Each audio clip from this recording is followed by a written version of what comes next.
Marvel Live, presented by Marvel Contest of Champions from Kabam. I'm Ryan Panagos, aka Marvel's Agent M. I'm Judy Stevens, associate producer, and we're bringing you your last cosplayer of the weekend, Kathrine Zan, Milady. You might have seen her on Marvel Method cosplay, where she was our wig expert. Yes, I was. It was very exciting. And you also judged the costume contest yesterday. Yes, I did. It was an amazing contest. There were some really incredible costumes. And Marvel's Contest of Champions also provided us the grand prize, which was an iPad mini. Whoa.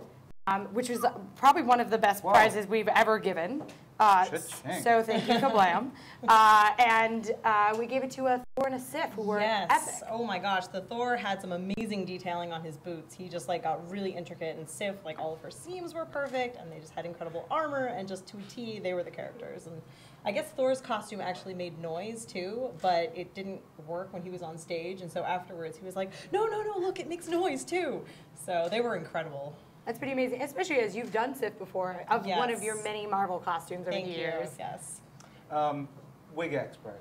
Tell me, how do I become a wig expert? Is it, well, wait, is there like a wig master? It's a wig certificate lord? program. Yeah. Yes. Tell me more. You can proceed on to the bachelor's after that. Oh, nice. And then, I mean, you can get your master's, your doctorate in wig expertise. It's really Master of program. Wigonomics. Yes, Wigonomics. Yeah. Yes. I'm happy I started this. No, but really, how did you get to how do you get to that point where we're bringing you on professionally just for the wig? I guess I messed up enough times that it started working out well for me. So I've been cosplaying for about 14 years, and I've been messing up for about 14 years, and it started finally working out a little bit, and I guess it worked out enough that you guys brought me on to talk about wigs.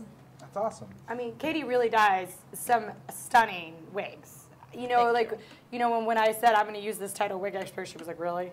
But, I mean, I've known you for like 7, 8 Something years. like that. And every time I see her costumes, no matter if it's Marvel or not, I'm always like, your wigs.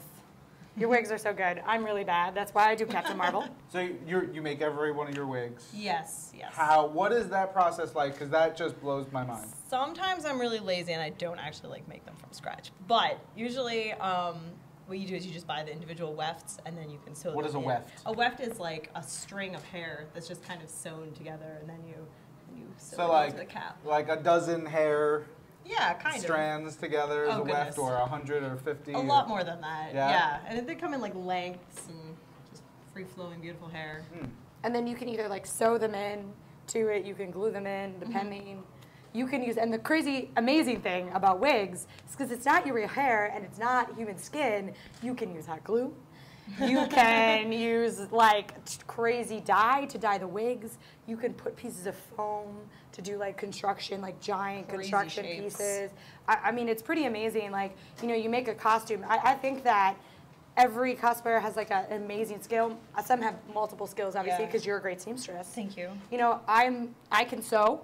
I can't make props, and man, I do not like wigs. And you're really good at hats. That's right. I'll make the hat that she'll make the wig for. Yes. I've looked at clothing before, so like I have that going for me. And you've worn it before. Yeah, I have. Look at that. You have some experience in wearing it. Oh my God, you're wearing it right now. Oh my God. We've got a couple questions coming in, comments and questions. Sophia says, nice robe cosplay. Thank you. And says, which cosplay has been the most difficult for you to make? Oh goodness. I have to go with Sif because I messed it up so many times. Again, this is like a common thing with me. I just keep making mistakes. I guess that's how I learn. Sif, I did a few different versions. I just tried to do the Journey into Mystery version, the recent one. And for some reason, just all of the parts together were not looking very flattering on me at all. So I had to keep trying, and I built in a corset to it, and I finally got it to a point that I was happy with. And I'd say that one was most challenging. Nice. Before I get, because we have a couple more in here, have you ever thought about doing facial hair?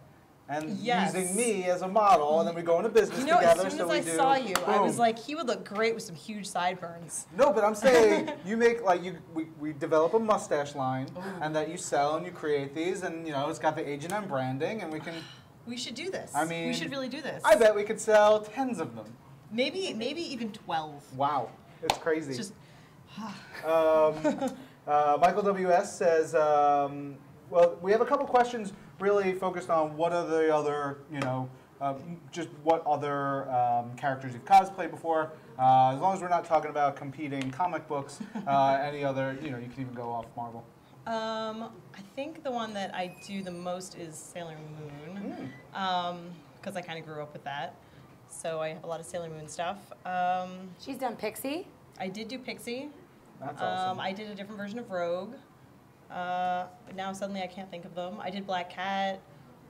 I'm trying to think of the ones I've shot you in. I know. Put on the spot. I can't think of any. Her Pixie is actually pretty amazing. We did a special photo series of cosplayers for AVX, Avengers vs. X-Men, a couple years ago. I reached out to a couple friends of mine to make costumes, and I was like, okay, can you make a costume? And she made Pixie in like 2 weeks. It was like, yeah, like 2 weeks or something. It looked really great. It was really fun. It was a really fun experience. And there were a lot of really cool cosplayers there too, so it was really fun to hang out and be in costume. I hope we can do that again. We should do that again. Just tell me who to be. Yeah. I'll be there. If you had to give advice to aspiring, costume makers or, wig masters, what kind of advice would you give them? Do what you want. I mean, don't be afraid of making mistakes, and don't be afraid of what other people are going to say. Just have a good time with it and enjoy what you're doing, and you'll be happy. So. Easy. I like that. Pretty cool. Guys, stay tuned. We're going to have more coming up from New York Comic Con. Judy, what else? Where do we find you? On Twitter, online, all those places so people can reach out to you? Twitter and Facebook. My name is Kathrine Zan, but there's no E in the middle of Kathrine because my mom was just trying to get me in trouble and have everyone spell my name wrong. I also have a website, www.poro-poro.com. Poro? Yes, Poro. I don't know what that is. She's an anime nerd. It's the sound of falling tears in manga. Oh my really God. You're a nerd. It's from 2001. I'm very old. A Space Odyssey? No. I'm very confused right now. Only. We're going to get to this offline. Hello and welcome to Marvel Live from New York Comic Con 2014.